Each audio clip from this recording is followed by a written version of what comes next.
Guest আপনাকে যুক্ত করা হচ্ছে, বলেন আপনি। গেস্ট আনমিউট করে কথা বলতে হবে। জি, আ থ্যাংক ইউ এড করার জন্য। আমার আসলে ওই যে একটা প্রশ্ন ছিল আরকি। তো সেটা হচ্ছে যে আ বা এই বিভিন্ন ইসলামিক যে নিয়মকানুন বা ইয়েগুলো আছে আরকি। তো এর মধ্যে ওই একটা জিনিস একটু আমার কাছে খটকা লেগেছে আরকি। সেটি হচ্ছে যে আ ইসলামের যে ডান হস্ত যাদেরকে বলা হয়েছে আরকি। তো এই আ ডান দক্ষিণ হস্তের হস্তদের মালিকানায় দক্ষিণ জি, হস্তের মালিকানায় যারা আছে সেটাকে বলা হয় মা জি, মালাকাত আইমানুকুম। মানে জি, হচ্ছে আ ডান হাত হচ্ছে মানুষের শক্তিমত্তার প্রতীক। তরবারি ধরে মানুষ ডান হাত দিয়ে। এই জি, কারণে আরবি ভাষায় এই জিনিসটাকে বলা হয় আপনি শক্তি প্রয়োগের মাধ্যমে যাদেরকে অধীনস্থ করেছেন, শক্তিমত্তা দিয়ে আপনি যাদেরকে নিজের দাস বানিয়েছেন বা অধীনস্থ বানিয়েছেন তাদেরকে বলা হয় মা মালাকাত আইমানুকুম।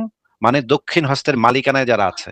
মানে ডান হাতের মালিকানা। মানে অস্ত্রের মাধ্যমে আপনি যাদেরকে আ মানে দাসে পরিণত আপনার ক্রীতদাসে পরিণত করেছেন। এটা কিন্তু জি, স্ত্রীরা কিন্তু হ্যাঁ, দক্ষিণ হস্তের মালিকানা না। জি, জি, শুধুমাত্র বুঝতে পেরেছি আরকি যে দাসীরা হচ্ছে হ্যাঁ, দাস-দাসীরা হচ্ছে দক্ষিণ হস্তের মালিকানা। মা মালাকাত আইমানুকুম বলে আরবিতে, এবং এটার আরো কয়েকটা আরবি শব্দ আছে আবদ, এবং আরো কয়েকটা আরবি শব্দ আছে, কিন্তু কোরআনে এই জিনিসটা বেশ কয়েক জায়গায় এসেছে। হ্যাঁ, বলেন। যে এটা নিয়ে মোটামুটি আরকি বুঝতে পারলাম আরকি। তো এমনি আসলে যে কোরআনের আয়াতে যেটা বলা আছে আরকি, সেটি হচ্ছে যে আ যাদের সাথে দৈহিক সম্পর্ক করা যাবে সেগুলোর মধ্যে মানে একটা বলা আছে যে কাদেরকে বিয়ে করা যাবে না। সেখানে একটা লিস্ট দেয়া আছে আরকি। সো সেই লিস্টে মেইনলি রক্তের সম্পর্কে যারা আছে এছাড়া ২-১ জন ছাড়া আরকি মানে কয়েকজনের কথা বলা আছে যে তাদেরকে বিয়ে করা যাবে না আরকি। কিন্তু অন্যদিকে আবার বলা হচ্ছে যে বিয়ে ছাড়াও যারা এই দক্ষিণস্থ হয়ে যাবে তাদের সাথে দৈহিক সম্পর্ক করা যাবে। তো এখানে আসলে কি কোনো ইয়ে হচ্ছে কিনা যে গ্যাপ রয়ে গেল কিনা? যেরকম যদি এই না, দক্ষিণহস্তের মধ্যে যদি কারো রক্ত সম্পর্কে কেউ চলে আসে জি, ইসলামের তাহলে খুব সেক্ষেত্রে কি সুস্পষ্ট বিধান হচ্ছে আ জি, ইসলামের খুব সুস্পষ্ট বিধান হচ্ছে দক্ষিণ হস্তের মালিকানার সাথে সঙ্গম করা যাবে বিয়ে ছাড়াই। তবে জি, দেখতে হবে যে আপনার যদি ওই রক্তের সম্পর্ক মানে হচ্ছে গিয়ে একদম আপন ভাই-বোন বা মা বা একদম, জি, একদম মানে যেটাকে বলে একদম সরাসরি রক্তের সম্পর্ক যেটা, জি, সেটা থাকলে তখন সেই ক্ষেত্রে আপনি করতে পারবেন না। অথবা মনে করেন আপনি মা-মেয়ে ২ জনকে গনিমতের মাল হিসেবে তাদেরকে দখল করছেন, দাসী বানাইছেন। মা-মেয়েকে ২ জনকে একসাথে আপনি করতে পারবেন না। আপনি কিছুদিন মাকে করলেন, তারপরে আবার তাকে ছেড়ে দিয়া তারপর কিছুদিন মেয়েকে করলেন। এইভাবে মাকে মেয়েকে আলাদাভাবে করতে পারবেন। কিন্তু একসাথে মাকে এবং মেয়েকে বা ২ বোনকে আপনি করতে পারবেন না। ২ বোন যদি আপনি ধরতে পারেন, ধরা পড়ে আপনার কাছে কাফেরদেরকে মেরে যখন আপনি তাদের মা-বেটিকে গনিমতের মাল হিসেবে তুলে আনবেন, মানে আপনারা আমি তো করব না এটা। আপনারা যারা মুমিন আছে তারা যখন এটা করবে, তখন সেইখানে যদি আপনার রক্তের সম্পর্কের মা বা বোন এই টাইপের কেউ পড়ে যায়, তাদের ক্ষেত্রে বিধানটা হচ্ছে তাদের সাথে করা যাবে না।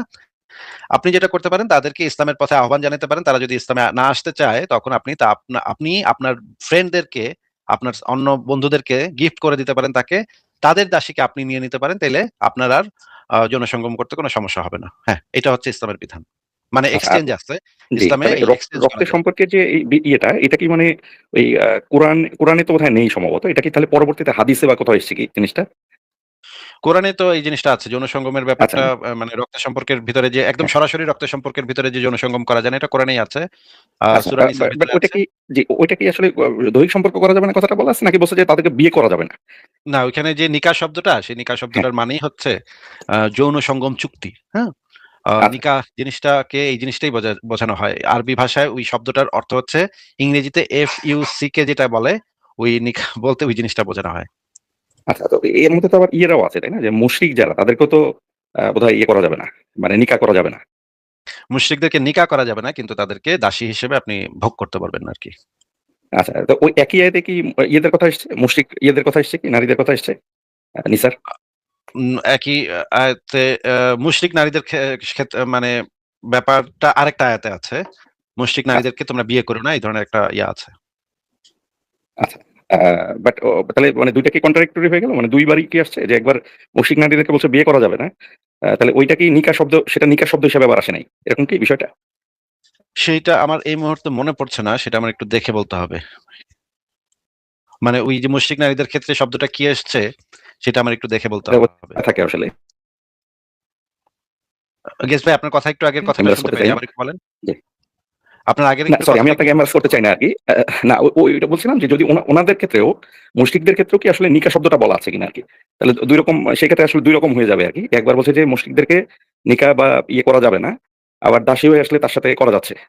তাহলে একই জিনিস তো আসলে রক্তের সম্পর্কের ক্ষেত্রেও তো জিনিসটা লজিকটা একই রকম হয়ে যাচ্ছে। তো আমি আপনাকে এমবারাস করতে চাই না। আপনি জাস্ট পরে একটু দেখবেন আরকি। আমার একটু আমি ছিল। পরে আমি আসলে আমার জি, আমার ওই আয়াতটাতে এক্সাক্টলি কি শব্দটা আছে সেটা আমার এই মুহূর্তে খেয়াল নেই। আমি হয়তো পরে, আপনি যদি পরে আরেকদিন আসেন তাহলে আমি আপনাকে বলতে পারবো। কিন্তু আমার এটা জি, দেখে বলতে হবে যে ওইটার ভিতরে জি, শব্দটা কি আছে। কিন্তু আমি যেটা জানি যে মুশরিক নারীদের সাথে ওই যে কয়েকটা হাদিসে যে জিনিসটা এসছে, মুশরিক নারীদেরকে ধরা হয়েছিল।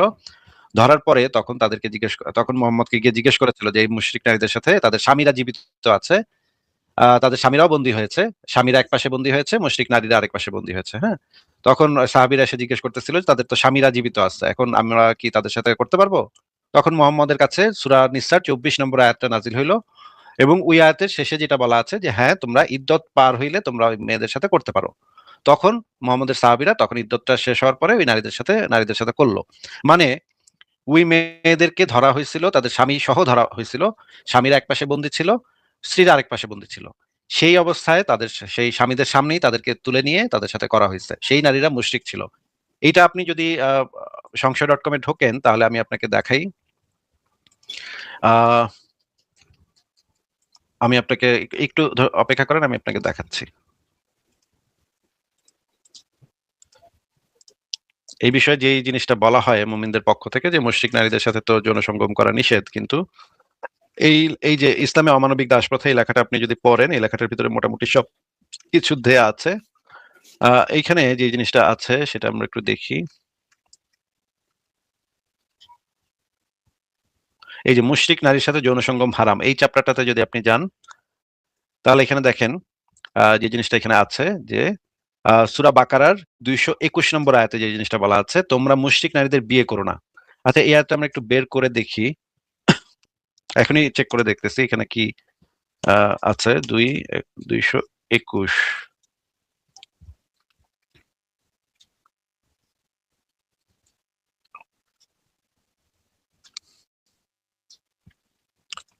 আমরা কোরআন.com এ দেখি। আপনি কি আরবি পড়তে পারেন ভাই?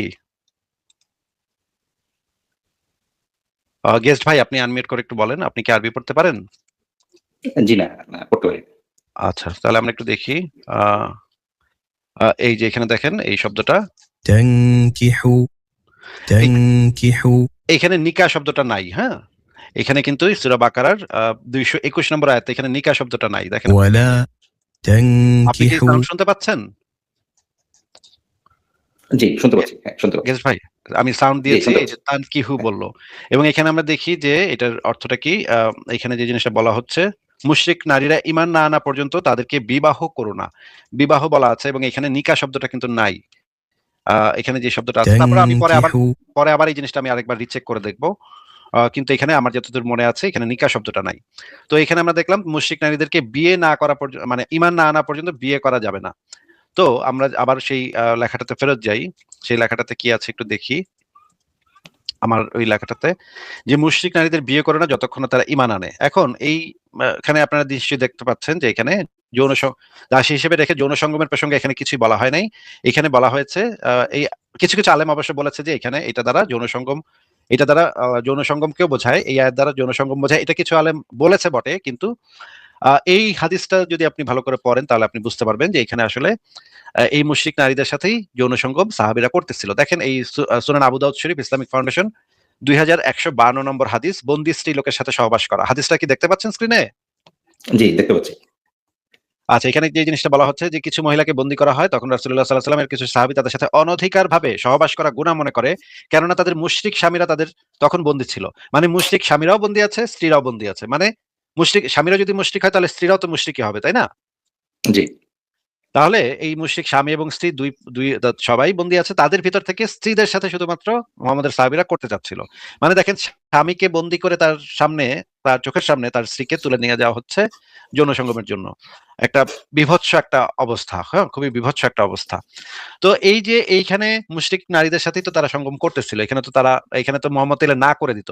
যদি এই যে মুহাম্মদ যে পরে বলল, এই যে তখন আল্লাহ তাআলা এই আয়াত নাযিল করেন যে সমস্ত স্ত্রীলোকের স্বামী আছে তারা তোমাদের জন্য হারাম, তবে যারা তোমাদের অধিকারভুক্ত দাসী, যেসব মহিলা যুদ্ধবন্দী হিসেবে তোমাদের আয়ত্তে আসবে তারা ইদ্যত পূরণের পর তোমাদের জন্য হালাল।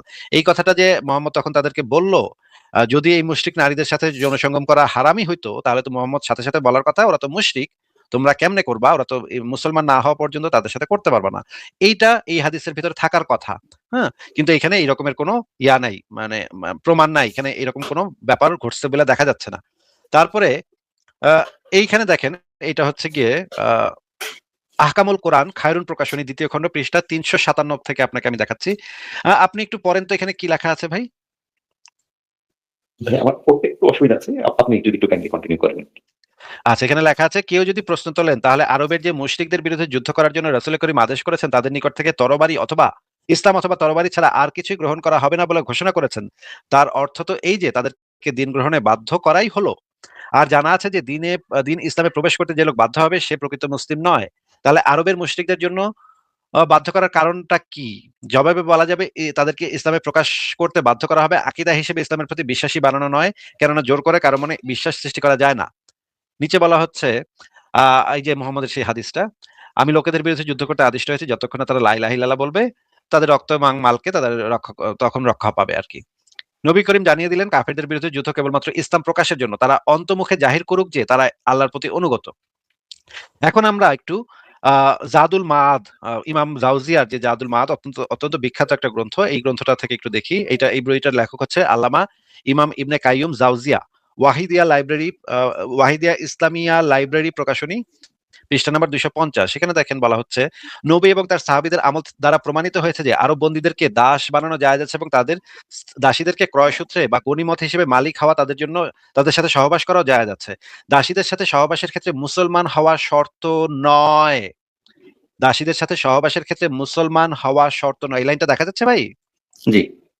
আচ্ছা, এখানে ইমাম জাউজিয়া খুব পরিষ্কারভাবে বলে দিছে যে যখন আরবের বন্দীদেরকে দাস বানানো জায়েজ এবং তাদেরকে দাসীদেরকে ক্রয়সূত্রে বা গনিমত হিসেবে মালিক হয় তাদের সাথে সহবাস করাও জায়েজ, দাসীদের সাথে সহবাসের ক্ষেত্রে মুসলমান হওয়া শর্ত নয়। এই জিনিসটা এখানে পরিষ্কারভাবে দেয়া আছে। এবার আসেন আমরা একটু তাফসিরে জাকারিয়াতে কি বলা আছে দেখি একটু। তাফসিরে জাকারিয়াতে কি আছে দেখেন। তাফসিরে আবু বকর জাকারিয়ার নাম তো আপনি জানেন, শুনেছেন নাকি? জি। আচ্ছা, এখানে লেখা আছে, অধিকারভুক্ত দাসী বলতে ওই সমস্ত নারীদেরকে বোঝায় যারা কাফের ছিল।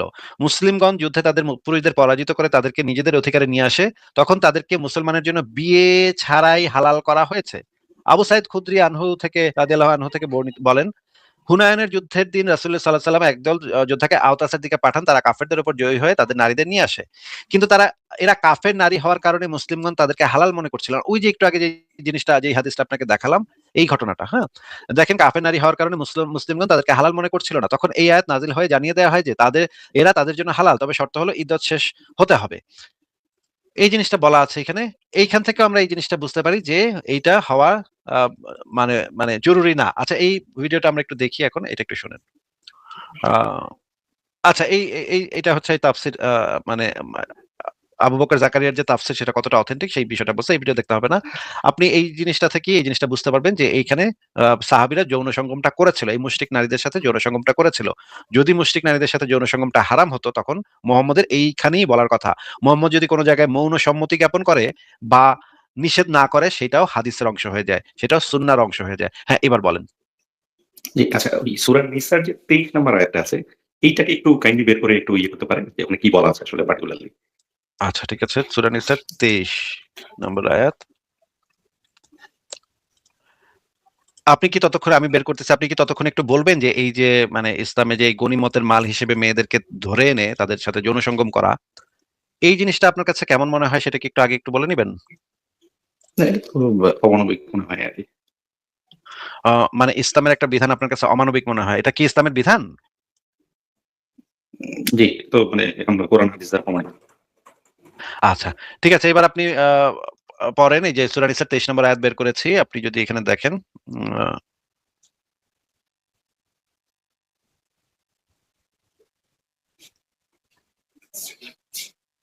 দাঁড়ান দেখি আমি কোন জায়গায় লেখা আছে একটু দেখে নিই।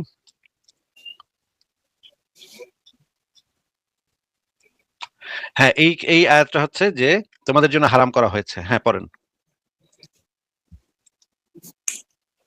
স্ক্রিনে খুব ছোট দেখা যাচ্ছে। আচ্ছা, আরো বড় করে দিচ্ছি। এই যে এইটা পড়েন তাহলে আল বায়ান ফাউন্ডেশনের অনুবাদ তোমাদের উপর হারাম করা হয়েছে তোমাদের মাতাদের তোমাদের মেয়েদের, এইখান থেকে পড়েন। জি, মানে তোমাদের জন্য হারাম করা হয়েছে আরকি। মানে ইয়েতে বাট এখানে কি আসলে তোমাদের মেয়েদেরকে, বোনদেরকে, ফুপুদেরকে, খালাদেরকে, ভাতিজিদেরকে, ভাগ্নিদেরকে, তোমাদের সেসব মাতাদেরকে যারা দুধ পান করেছে, আ তোমাদের শাশুড়িদেরকে এটা আ জানতে হলে এর আগের জি, আয়াতটা আপনার পড়তে হবে। জি, এর আগের আয়াতে যেটা আছে সেটা আপনার পড়তে হবে। সেটার কন্টিনিউয়েশন হচ্ছে এটা। ২২ এর থেকে শুরু। এই যে দেখেন এখানে ২২ এ তোমাদের পিতৃগণ নারীকুলের মধ্যে যাদেরকে বিয়ে করেছে, তোমরা তাদেরকে বিয়ে করো না। কিন্তু যা বিগত হয়েছে। এখানে এর আগের আয়াতে যে জিনিসটা বলা আছে দেখেন। আ এই যে تنكحوا তানকিহু আ মেরি বলা হয়েছে এখানে। জি, আমি এটাই বলছি এই আরকি যে এখন আসলে মানে এখানে তো আসলে মানে কখনো তো এটা খুব অস্বাভাবিক না যে আমরা কোনো আইনে বলব যে আ কারো মানে তার মা-বোন বা এরকম রক্তের সম্পর্ক তাদের সাথে দৈহিক সম্পর্ক করা যাবে না। সেটা বলার চাইতে তো বরঞ্চ বিয়ে করা যাবে না সেটাই তো বলা আসলে বেশি লজিক্যাল আরকি, সেটা বলছি। বাট ওই মিনিংটা বলছেন ২ টাই আসলে মিন করে না? নিকাহ শব্দটা। এই নিকাহ শব্দটা দ্বারা ওইটা মিন করে, যৌন সঙ্গমটা মিন করে। আচ্ছা, আচ্ছা। মানে কেমন না বিষয়টা একটু তো অস্বাভাবিক আরকি।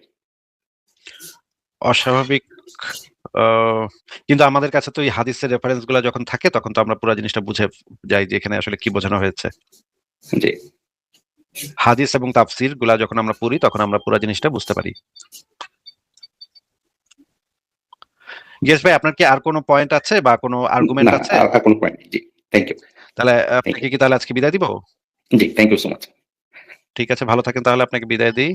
পরের জনকে